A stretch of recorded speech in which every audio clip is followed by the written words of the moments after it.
What's going on, everybody? I hope everyone's having a fantastic evening, afternoon, pre-noon, no matter where you are in the world. I'm Hassan Piker, and this is the HASAN broadcast coming to you live from sunny California, Los Angeles. Folks, we're live and alive, and I hope all the boys, girls, and MBs are having a fantastic one because today's a beautiful day.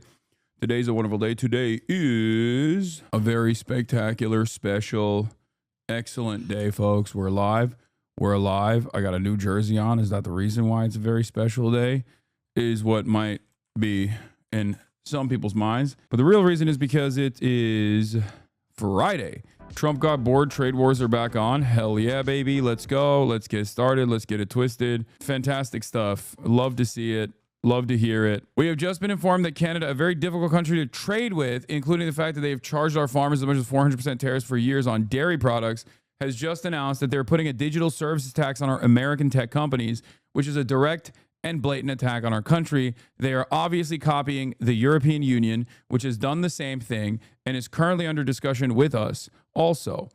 Based on this egregious tax, we are hereby terminating all discussions on trade with Canada effective immediately. We will let Canada know the tariff that they will be paying to do business with the United States of America within the next 7-day period. Thank you for your attention to this matter. Does he think he's like hot shit when he tweets like this? When he posts like this? You think he's like, man, I really fucking did that thing. Like, I am him. I feel like he thinks he is him. He kind of is. He's not, though. I guess it's a matter of perspective, but like, I see this kind of stuff. I see this kind of stuff as like a petulant tyrant, a petty tyrant, like a king of the old ages, you know, like fat. He's like all sweaty and disheveled, and he's just like, meh, don't touch me. I will do everything I can to make sure that my enemies suffer. Like, yeah, he's got gout for sure, straight up. And then he's got like a fucking wormy little, possibly bald advisor in tow, you know, standing on the side being like, yes, yes, master, your lordship, your eminence, they want more from you. Do the bidding, master. Do the bidding. And that guy's obviously fucking Stephen Miller, like scheming in the background, like, yes, very good. Let's make them all suffer. And then Donald, yeah, he's the scheming eunuch vizier. And Donald Trump is just like that fucking fat, childish fail son monarch who's like, how dare they? How dare they defy me? That's how I see it. That's like in my headcanon. That is what it feels like. I know he thinks this is badass. And I know his like dumbass fan base thinks like, hell yeah, fuck Canada. How dare they? How dare they do this? Why would they hurt Facebook's bottom line like this? Like, because that's what this is, right? They're adding like a digital services tax on American tech companies. Like, you work for a car dealership. Why do you care about this? At what point is this impacting your life? You know, it doesn't.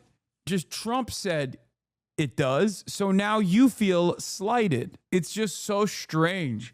So then the American MAGA cultists are basically the serfs who are like, yes, my lordship and his divine eminence will make the best decision for me because I am all but a simple man.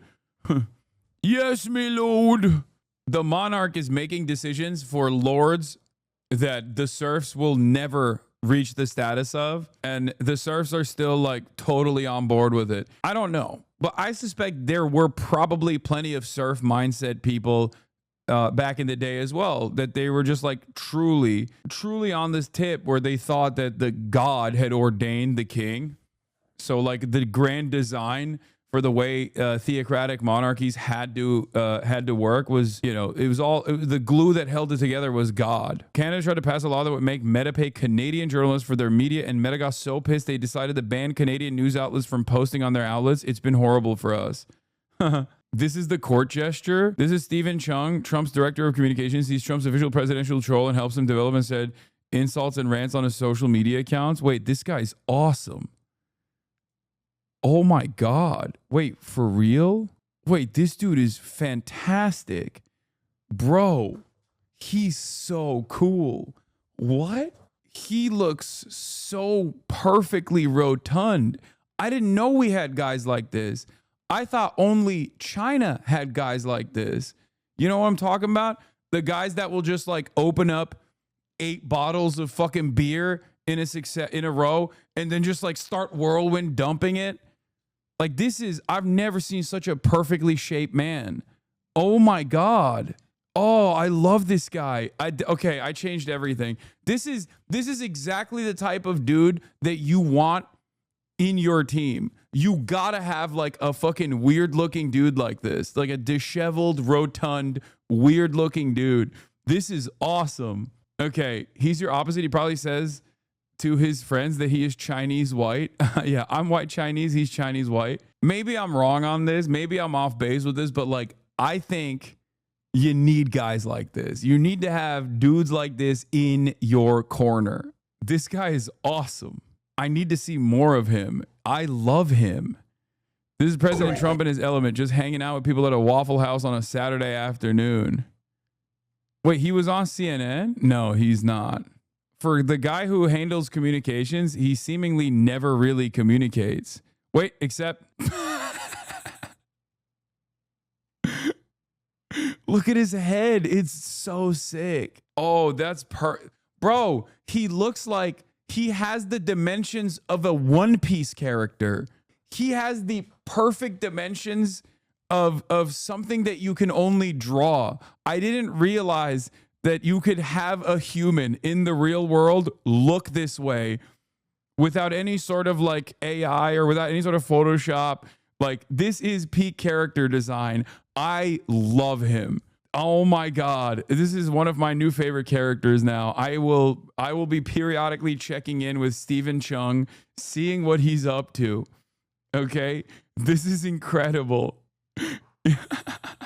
Is this him on video? What is this? See that we were able to bring you those moments right here. Bro, he's perfect. You're on live now from Fox, the president. As you see that we were able to bring you those moments. Dude, come on. Wow. That's amazing. That is amazing, dude. Respect to this guy for being that way. Okay. Respect to this guy for looking that way. Respect to this guy for being that way. So much respect. That is a build that you just can't come out of the wound looking like, okay? That is years of dedication.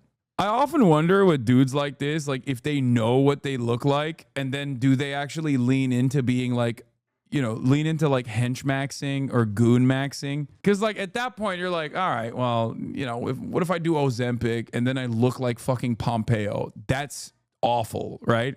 I don't want to look like the life force got sucked out of me. So I'm just going to go in the opposite direction, and I'm just going to fucking, like, I'm going to lean into being a goon. I'm going to lean into goon maxing. I'm going to be a henchman. I'm going to look like a comic book villain. I love that. I wonder if that's like a deliberate decision for him. You know, I've never seen a man's head be wider at the bottom like this. He got that farmer's market egg head. What is this? Same guy. Führer ugly. It is kind of wild that this could be multiple figures in the Trump administration. Now that I think about it, like you have Baron Harkonnen, Tom Homan. Like this could be multiple individuals that are high ranking figureheads of the Trump admin. The drill. Anyway, I love this. Thank you. This actually improved my day instantly. Thank you for showing me this.